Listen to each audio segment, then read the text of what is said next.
Whether you're at home, on the road, at work, or at school, if you see news happening or suspect that something might be up, call or text the Channel 5 News Belize tip line at 672-5555. You don't have to give us your name, just give us the tip. That's 672-5555. Call or text us so we can check it out. And we'll be back in a few, so stay tuned. Thanks, Jen. Hey there, we know you have to head out to work shortly, but don't forget that you can stay tuned by watching us on our Facebook live stream. Find us at Open Your Eyes BC, and you can continue watching there. You can also download Facebook Watch on your streaming device, and you can watch at your own convenience. And for all the behind the scenes fun, follow us on Instagram at OYE Belize. So, find us and follow us today.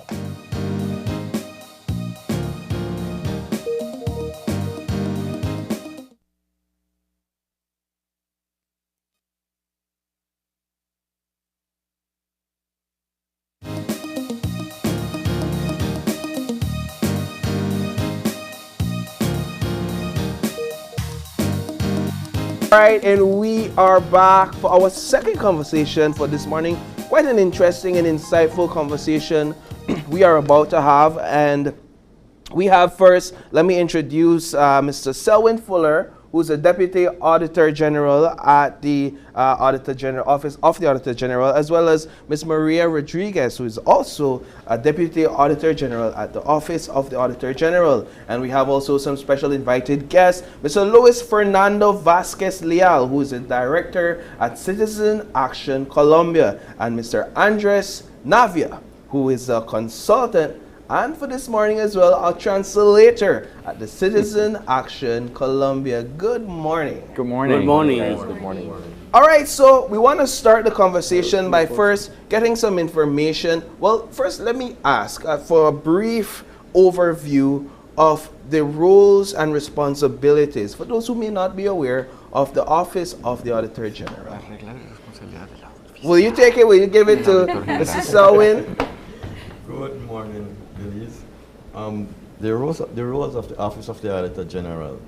We are here to ensure or do our best for accountability, to ensure that the government revenues and expenditures are actually spent on what they are supposed to be spent on. Saying it in a nutshell. I mean that's a huge responsibility. Though you could define it in a nutshell, it speaks to a lot of things. All right, Ms. Maria. Well, let's get into the whole idea of a citizen partnership project. I would imagine it speaks to how citizens can participate in this process of accountability. Indeed. We are part of a regional project with OLACEVs, who are the Latin and Caribbean organization for all audit authority offices in the region. And we accepted gladly the invitation because we have always wanted to get our citizens involved in accountability and transparency. And this is one way of getting them involved. So our consultants here from Action Colombia are going to headline some workshops for us countrywide, and so we're here to invite the public to join us to bring their concerns about accountability or non-accountability for that matter.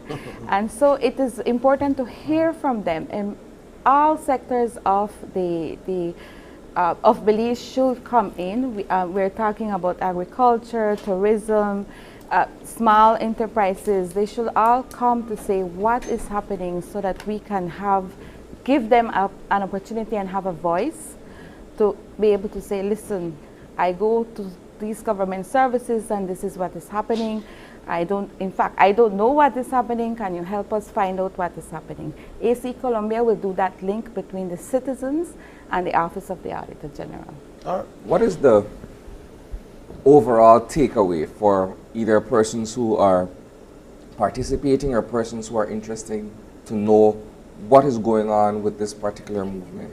Right.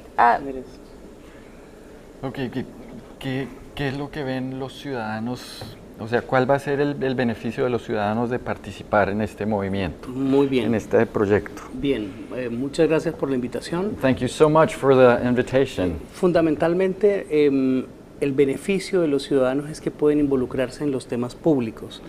Tradicionalmente los ciudadanos creemos que es el gobierno y que son las instituciones quienes tienen la responsabilidad de sacar el país adelante y resolver todos los problemas.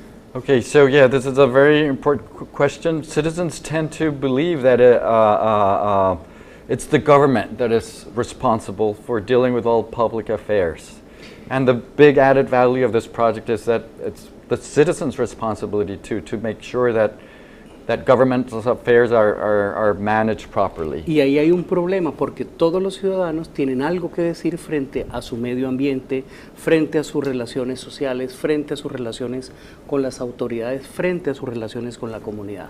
Y lo que busca...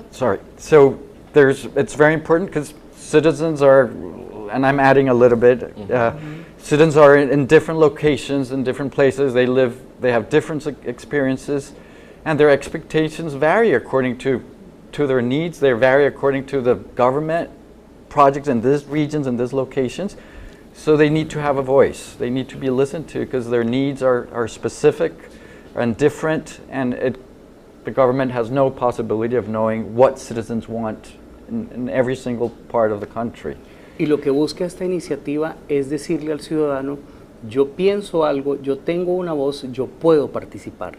Y puedo decir y contribuir alrededor de un mejor gobierno, una mejor rendición de cuentas, cómo garantizar una mejor transparencia. And the citizen here has to have a voice, and he said, how can I contribute? How can I have a voice? How can I make, from my own perspective and my own needs, to make the government accountable based on my specific needs? Yes. Los ciudadanos en nuestras casas manejamos nuestra billetera y el presupuesto de nuestra casa y estamos muy atentos a eso, a no gastar más de lo que tenemos. En el país también sucede lo mismo, o sea, los ciudadanos que aportan con sus impuestos y con su trabajo también tienen la posibilidad de pedir cuentas y mirar cómo funcionan esos temas públicos.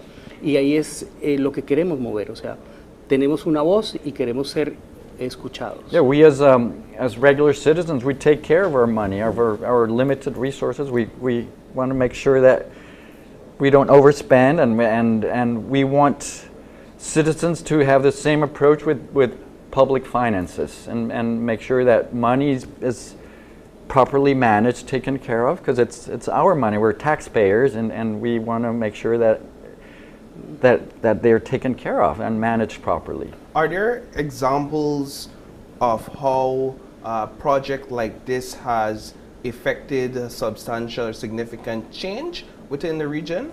There is, and I'll let Luis Fernando, who has been working in this regionally in Latin America and the Caribbean, and the whole idea of this initiative is to share these experiences. Yeah. And preguntan que quiere ejemplos de cómo esta participación ciudadana ya ha tenido efectos en el cambio de las auditorías y de cómo la participación ya tiene impacto efectivo. Experiencias de participación ciudadana en el control fiscal surgen en América Latina en 1998, cuando precisamente se desarrolla un trabajo en Colombia. El trabajo que se hizo en Colombia inspiró a muchos países de la región a que los ciudadanos se involucraran en el control de lo público. Okay, yes, this actually, like Colombia was a pioneer in this process. It started in 1998 when it was somehow institutionalized that citizens would participate in the financial control of government expenditures. So it's been effective, and it's been used as an example in other countries. La región ha avanzado mucho, hay avances y retrocesos en algunos lugares porque esta participación también depende mucho de los contextos políticos nacionales, de crisis económica, de crisis social que realmente ha caracterizado mucho la región. Pero avanza positivamente y hoy el tema de la participación ciudadana en las auditorías y en las entidades de control es un lineamiento de la Organización Internacional de Entidades Fiscalizadoras Superiores, INTOSAE. Okay, so yeah, this has, of course, there have been setbacks. This citizen participation is also dependent on the political situation or economic situation of each of the countries where it's imposed. So sometimes it goes back, but in general, there's a clear tendency that citizen participation and control in public finances is being stronger and stronger. And we have this international association, Intosai, which is actually, it's global, right? Yes. So this institution, this global institution of this authorities, or this conglomeration of auditing authorities. Supreme audit institution. Yes, exactly. They provide technical guidelines, which are getting more and more refined, and they're being applied and shared globally. Sí. En esta ocasión queremos compartir esa experiencia que ha habido en la región, en América Latina y el Caribe, y apoyar esta iniciativa en el marco de un proyecto financiado por la Agencia Alemana de Cooperación, que lo que busca es fortalecer las capacidades de las instituciones fiscalizadoras superiores. Es decir, como resultado... So actually to make this effective, and we're currently here, like this project actually, what brought us here to do it is funded by the German International Cooperation Agency, GIZ. And so yeah, we're in the process, we're part of this regional initiative that actually Belize makes part of. Es decir, que lo que estamos haciendo en Belice, hay otras iniciativas en otros países que van a permitir compartir esas experiencias y sacar unos aprendizajes para todos.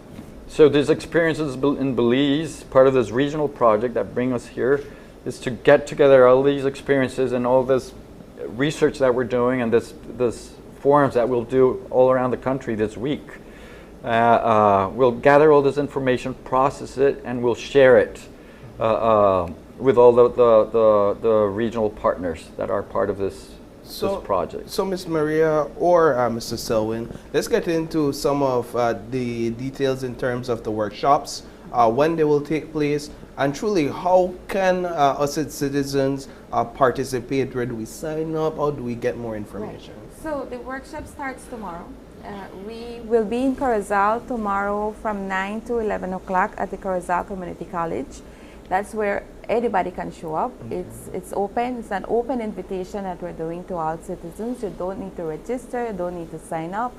And then in the afternoon, we will be in Orange Walk at Muffles College. I must issue a thanks to these schools that are giving us space to utilize for our presentations. And then on Wednesday, we head to Dangriga at Ecumenical College. In the morning again, 9 to 11, and in the afternoon it's Punta Gorda at the UB campus from 2:30 to 4:30. And on Thursday we're doing Belize City at the FMSS campus, University of Belize. And on Wednesday afternoon we will be in Cayo at Sacred Hearts Auditorium. Mr. Selwyn, who is this training for in terms of the specific individuals we're targeting? We're targeting all our stakeholders. Who are our stakeholders? Our stakeholders are all Belizean. We audit on behalf of the government for Belizean and for all our stakeholders, in terms of the citizens, in terms of the teachers, in terms of the courts, in terms of parliament, in terms of the entity, the government or the ministries or the department that we are auditing.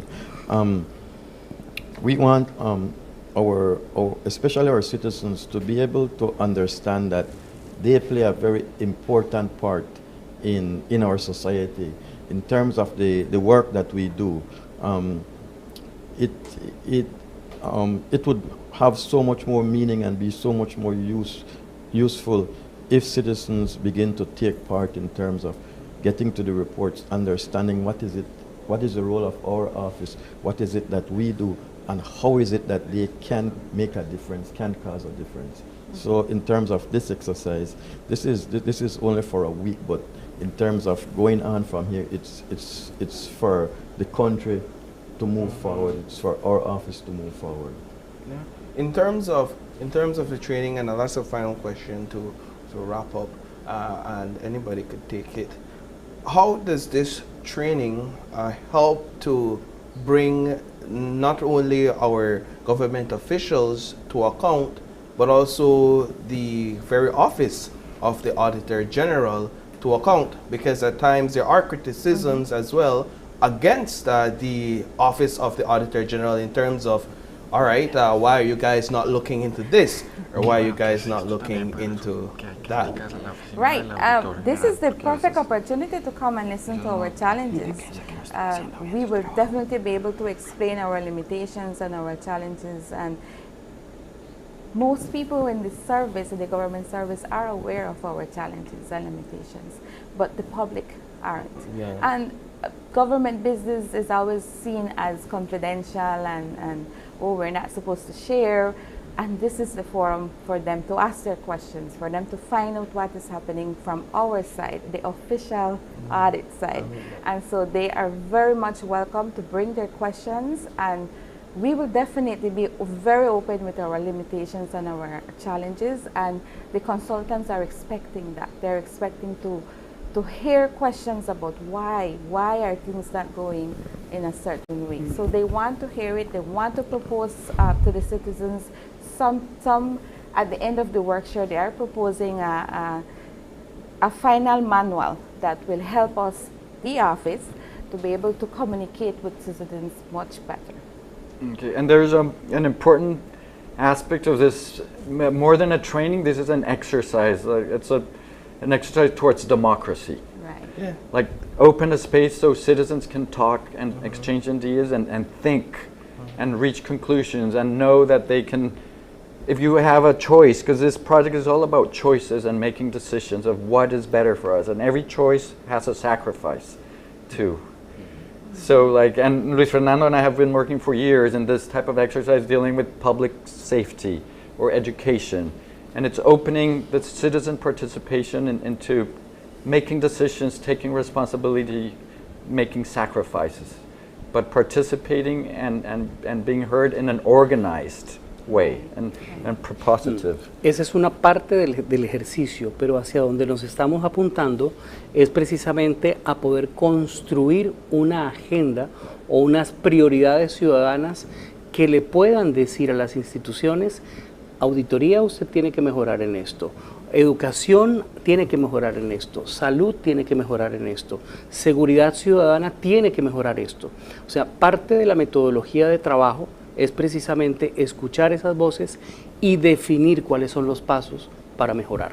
Yeah, so this key aspect is listening to people, let them know what their priorities are, and organize this information and channel it to government institutions and decision makers. And say, hey, we as citizens have agreed or believe that this is the right way for us based on our needs. This is what we need in terms of education, of auditing, of safety. These are our priorities, these are our needs. And this whole exercise actually, it's part of, includes channeling these conclusions and having meetings and with government institutions and citizen leaders and civic leaders and have this information formalized and expressed in a very, very clear way. Durante esta semana vamos a trabajar esto, que son los talleres con las comunidades, y vamos a abrir un proceso de consulta a través de un portal web donde cualquier ciudadano de Belice, ya sea residente en Belice o por fuera de Belice, pueda incorporar, leer la información y dar sus propuestas. Y nuestro propósito es que en octubre de este año ya podamos decir: esta es la agenda de prioridades ciudadanas para la acción. Yes, beyond those meetings that we're having all around the countries, people, anyone, and we actually really encourage all citizens to go to the webpage. It's makingcitizenscount.org. And get in there, read the document. It's actually the same document that we're going to be reading in all the community meetings we're having. get online, give their opinions. It's a very user-friendly webpage. And this is extremely important because we want to open it beyond this public meetings, and we hope that the greatest amount of citizens that participate in this will be really, really useful. It will broaden the scope of the project greatly. All right, well, thank you all very much for coming on the show and for having this very important discussion with us. It's been a pleasure. Thank you for having us. Thank you. All right, so with that, we'll take a break. And when we come back, we'll switch topics a bit to talk about an upcoming event down in St. Bites. You don't want to miss that one, so stay tuned.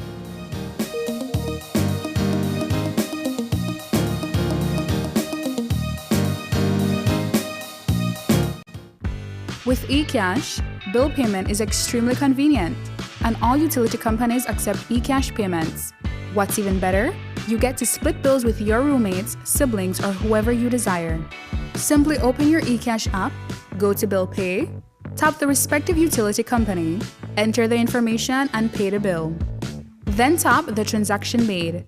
Tap Split the bill. Select Evenly.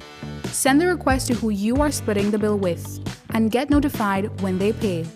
Talk about making life easy and avoiding confusion.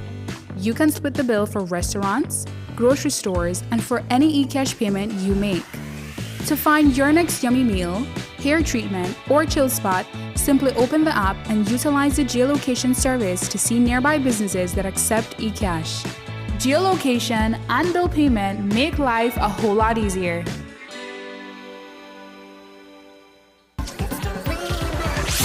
KTV The Remix Season 5, every Tuesday at 8 p.m.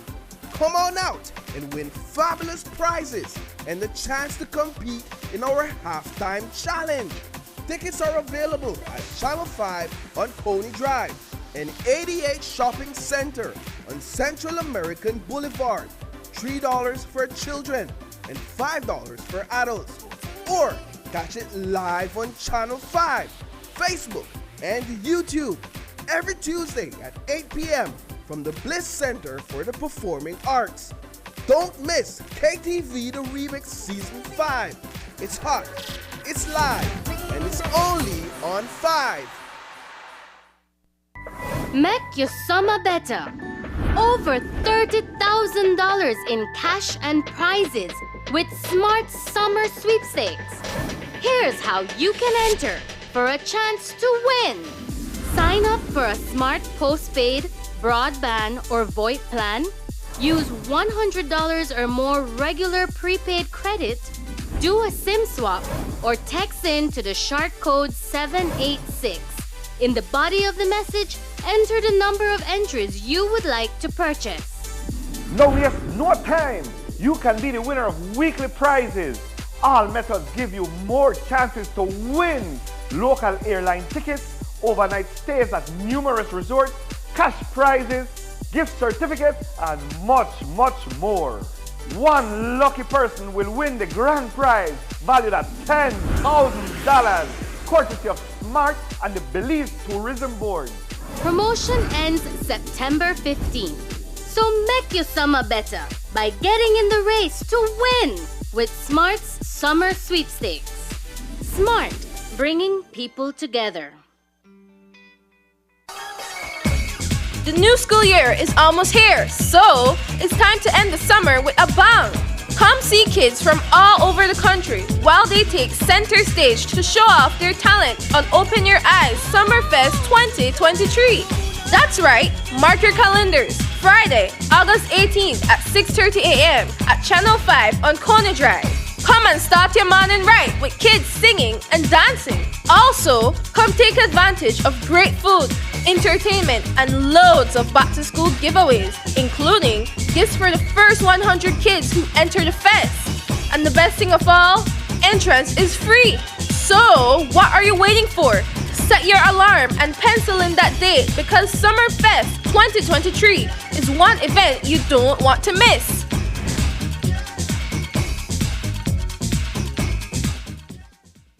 Are you looking for low-cost television advertising? Have we got a deal for you? Advertise on Channel 5's Daily Classifieds. Channel 5's Daily Classifieds is one of the most effective methods for introducing yourself and your business to the community. Use our Daily Classifieds to recruit employees, promote specials, promote your products or services, promote a business opportunity, increase traffic to your website, and advertise items you have for sale. Let us help you to save valuable time and money. Call us today at 280-0013 or visit us at our offices on Coney Drive to discuss how we can help your business grow affordably.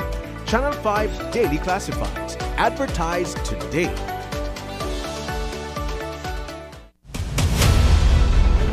Dwayne Moody, Isani Cayetano, Marion Ali, Paul Lopez. Your News 5 police teams do whatever it takes. Go wherever they need to go, so you can catch the story wherever you are, whenever you want, on whatever device. Channel 5 believes on television, Facebook, Instagram, and YouTube, because news is now everywhere, all the time, and so are we.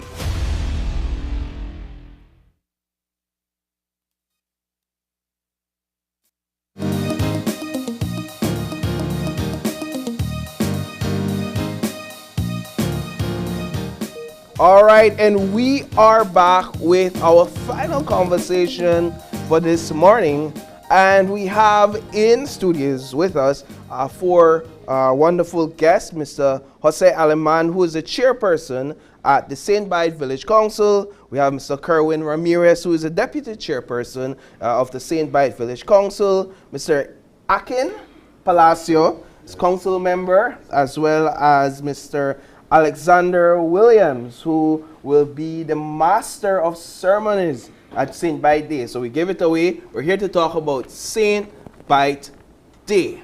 All right, so I want to start with you, Chairman Jose. Let's talk about the whole idea behind St. Bite Day and what people can expect of this day. Well, of course, St. Bite Day is an event that brings family and friends together for us to unite, have fun. It's a family affair. Of course, it's a 3-day event starting August 18th to 20th. August 18th, we have different members of the council that will be planning and doing their thing. Like for the 18th of August, Mr. Palacio is responsible for showcasing what St. Bite has to offer in terms of Garifuna Dwao, that is showcasing the culture.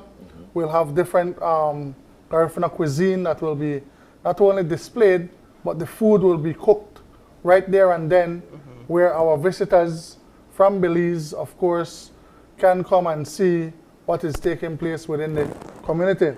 On Saturday, that's we'll be having Summer in the Fun. That's all day beach bash, you know, different prizes and surprises. Of course, Saturday night, we'll see the main event where we have the dance with Sweet Pain Band. We'll also have big artists like Lloyd, Reckless, Super G, Hugh B, Biggs the CEO. On Sunday, it follows with recovery time in the sun, because we're still having entertainment out there. Free concert for the family. We have Dragon Paintball that will be out there. We have Bouncy Houses. We have vendors that will be out there selling, of course, to ensure that the visitors are fed. You know, it's going to be a 3-day full with fun. But you asked a crucial question as to how it was derived, and that is where we will lead into Mr. Williams to give you a brief history of the St. Bite Day, where we started and where we are now. Thanks, Chairman, and thank you guys. Thank you guys for having us this morning, this beautiful Monday morning. St. Bite as a community. I mean, one may ask the question, where is St. Bite? St. Bite is just 68 miles, 68 nautical miles south of Belize City, and about 19 miles to be exact from the Southern Highway on the St. Bite Placencia Road. Yeah. Okay? On the St. Bite Placencia Road. It's not just a Placencia Road. It's not you have just to make that clear. Right. I need to make that very, very clear, because sometimes our media house, you know, mislead people many times. I don't put that blame on anybody, but the authorities that be. But how did Sin Bite Day started? Sin Bite Day started many, many years ago, from the early 60s, to be honest with you. I mean, we had civil servants who had passion for their community, and they all got together, some of them alive, some of them are now deceased and gone, but just to mention a few names like Mr. Cormac Lopez, Mr. Mervyn Lambe. These names can ring bell to you guys who live in Belize City. These guys lived in Belize City. And they organized themselves, and they used to carry bands from Belize City like the old Harmonettes, to have this summer dance, every year. In the month of August, they have this summer dance. And it went on for years after years. And eventually, I think it was then Friends FM or so, Brian Mosiah started this thing with Village Life, which I think is still happening, here and there. And it happens to be one of the first master ceremonies for the Village Life held in Sin Bite under the auspices and leadership of one of our late great leader, Lucia Lopez. And then it continued on from there into what is today's Sin Bite Day. So that's how it started. It started many, many, many years ago. And we kept it even up to today in the month of August. Why? Because it coincided with the Feast of St. Alphonsus, one of the big schools. I always hear about St. Alphonsus when it comes to sports. We don't play. St. Alphonsus make a name for himself to Belize already. We the history books. So because our institution is so dear to us, we call it St. Alphonsus University. I produce good students already, and that's where the Queen's English is being taught at our school, and that's what we use. We were forbidden to speak about anything else, either Garifuna or the Queen's English. And so that is Sin Bite in a nutshell, and that's how it all started. Where we at with young leadership now leading, and paving the way forward. I have one fundamental question here. Because of the geography of the peninsula itself and the fact that the entirety of the peninsula is a tourism destination, how does Sin Bite differentiate itself from Placencia and from Maya Beach as a Garifuna community, one, and two, as a village unto itself? Great.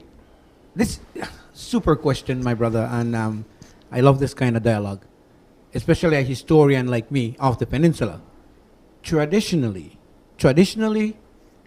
Sin Bite occupies 85 to 90% of that peninsula, jurisdiction-wise. Remember, traditionally, Placencia was Placencia Point. But we can safely say now that there are two communities, two villages on that peninsula. You can't reach Placencia if you don't pass through Sin Bite. And during the tenure of one of my brothers there as chairperson, Brother Ray, I have kudos to you. We had a joint meeting with Placencia to differentiate our boundaries.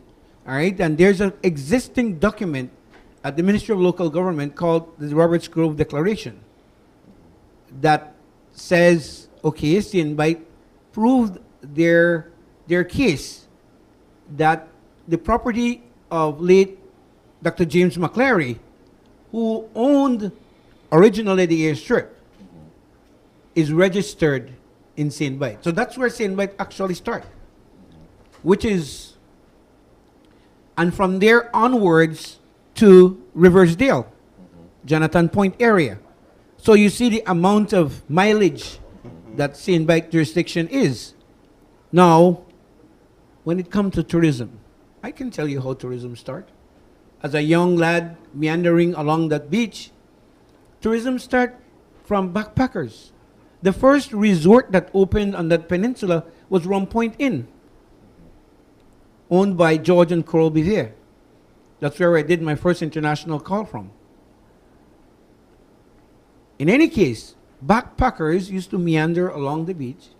They would set up their tents, and we would go peep on them sometimes when we were, because during the summer, the kids from Placencia and St. Bite would join, in their quest of looking for sea grapes and what have you, lived off the land, crabu, you name it. And so that was the way of life. What Placencians did was they start taking their children out of their rooms and rented out to backpackers. That's where bed and breakfast started.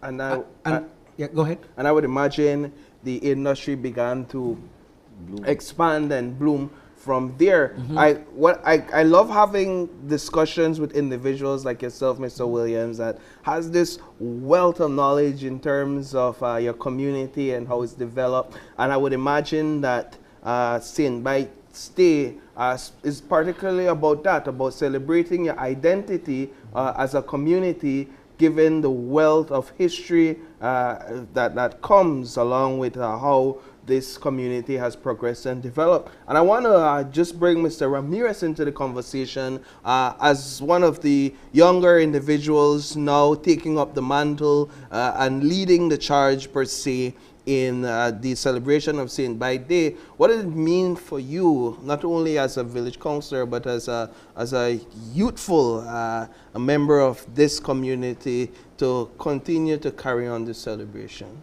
Well, first of all, for me to do anything in St. Bite, to help me to understand my identity, who I really am, what is my purpose in the community. So to have a St. Bite Day, I'm very proud, because we're not only just trying to raise fund, but we're telling people who we are, because oftentimes we've been the forgotten people. But for us to have such a big event like this and people be a part, people understand that people from St. Bite are people that are full of love, people that will welcome them in to the community. And also the youths of St. Bite, especially some of the guys who is my age who are police, BDF, doctor, these guys are taking that week out to be there. You see, it helps us to have more pride in where we're from, and that is important. Once you have pride in where you're from, that helps to show your identity, because you can go 1,000 miles away, but never forget where you come from. Yeah. So for doing this, it helped me to understand who I am and where I'm from. Mr. Palacio, let's speak with you a bit to talk about what you're looking forward to about the event and just your overall participation and responsibilities. Yeah, so for the Friday, I'm tasked to get the villagers together to showcase the Garifuna Dwell in our community. So as the chairman mentioned earlier, what I will be doing is to make sure that these people are out there cooking the food, so it won't be a food that is prepared at home and then presented out there for everybody to view. No, the actual thing will be happening. Cooking right there on the spot? Cooking right there on the spot. Wow. Yeah. So and then it's not only the cooking aspect of the Garifuna culture, you will also have medicine, Garifuna medicine there. Other people will be giving the history of the Garifuna culture. And so you'll have an opportunity to experience the Garifuna Dwell of the community, rather than just coming in. And I know most events, you will find a lot of barbecue and stuff like that. Right. The barbecue will be there, of course. but there will also be different dishes, Garifuna dishes. What in your experience is it that people look forward to the most about St. Bite Day? Man, meeting each other. Yeah. People will be coming from all over the world, because St. Bite people are all over the world, and for this special occasion, if you don't see somebody for a long time, come to St. Bite for St. Bite Day. That person who you not see for over 3-4 years, you might find out this St. Bite Day. All right, so Chairman, I know we have a ticket giveaway, right? And you have a question prepared, because we're going to give this ticket away to one of our online viewers. But tell us what the ticket is for. It's for one of the events? Yes, the ticket is for the main event. That The is main the event. Saturday night. Okay. The all-day beach fun bashment? Well, No. that's a free concert. Okay, that's a free concert for family, friends to come and enjoy themselves. While in the night, we'll have the main event with Sweepstakes band, QB, Lloyd Reckless, These trio from the Punta Rebels band taking you all the way back to the 90s. You know, and of course we have a Same Bite Day t-shirt as well, authentic. Nice. The art was gifted by Mr. Delphin Tau Augustine. Wow. And of course, what it entails are people from Same Bite while enjoying a 19th of November playing drums and enjoying themselves. The art was placed together. So the shirt itself is actually authentic, you know, being produced and manufactured by a grassroots Same Bite individual.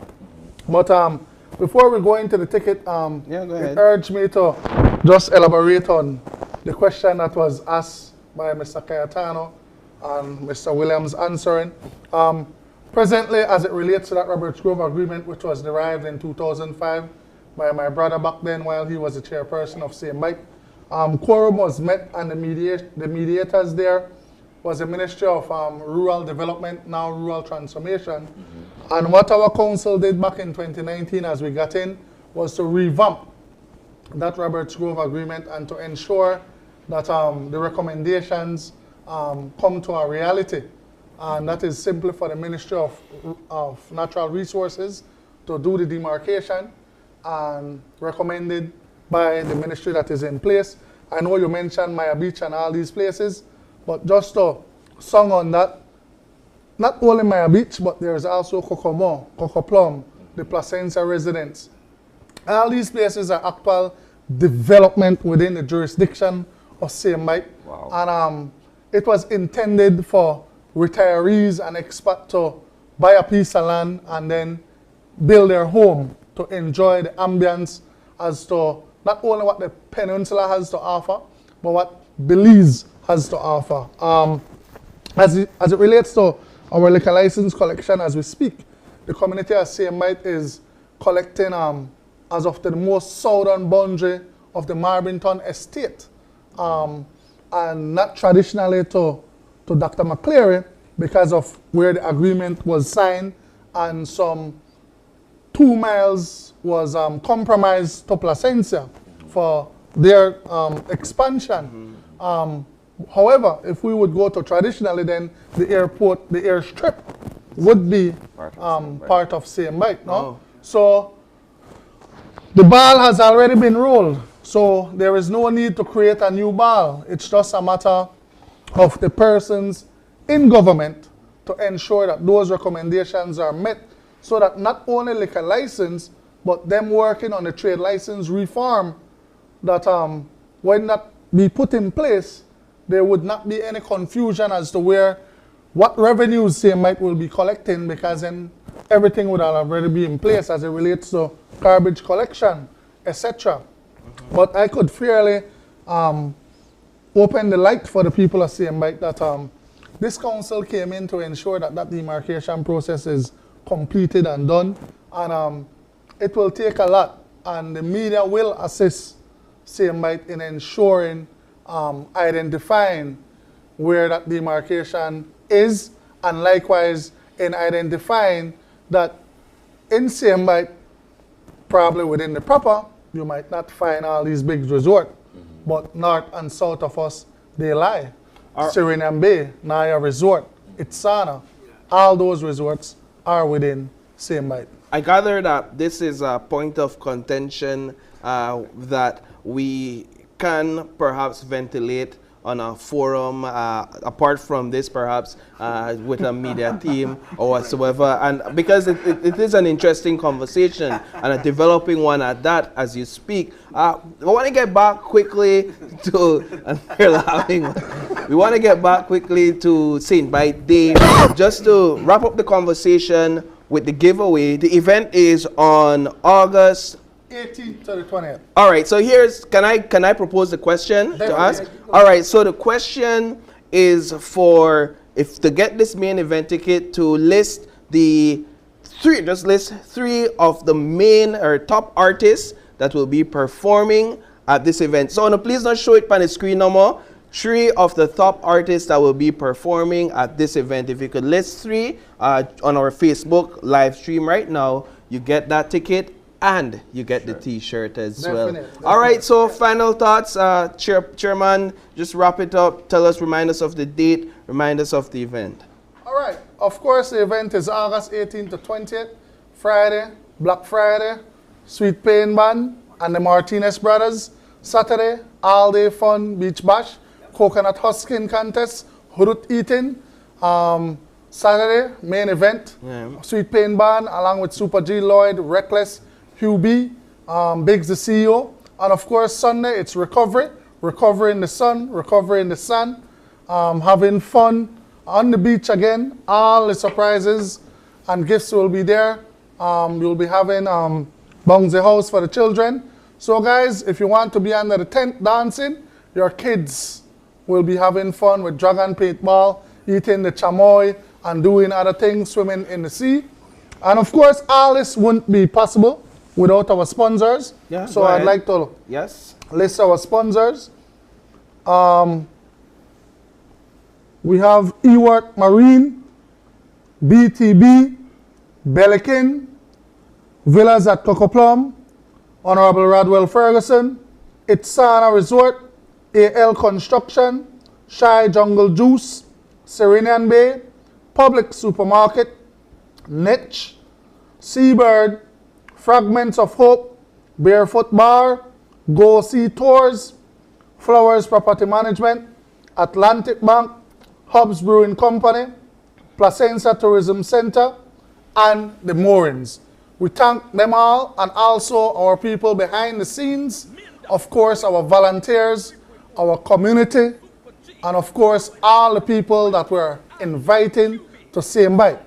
This show is Open Your Eyes, and today we're opening your eyes to ensure that you come to Same Bite next week, enjoy yourself for the final time before school starts. All right, and so there you have it. It all goes down this weekend inside St. Bites. I might have to take a trip down south this weekend. So if you want to see me, treat me nice, right? All right. I look forward to the treatment. All right, so also that does it for our show this morning, Sani. If you have a birthday today, if you're celebrating your birthday on this wonderful Monday morning, I'd like to say happy birthday to you. We hope that you do have an incredible day, that you do have an incredible morning. But if you have any questions, concerns, if you have a birthday shout out that you'd like to let us know about, you could always drop us a line at our email, and our email is right there at oie@channel5belize.com. But you can also catch us live every single morning, weekday morning, on our Facebook page. That's at Open Your Eyes BC. And for all our highlights and behind the scenes interactions, you could check us on Instagram at OIE Belize. But until then, you could always catch us tomorrow morning when you open your eyes to start your morning right. But until then, be sure to keep your eyes, your mind, your hearts open. Goodbye.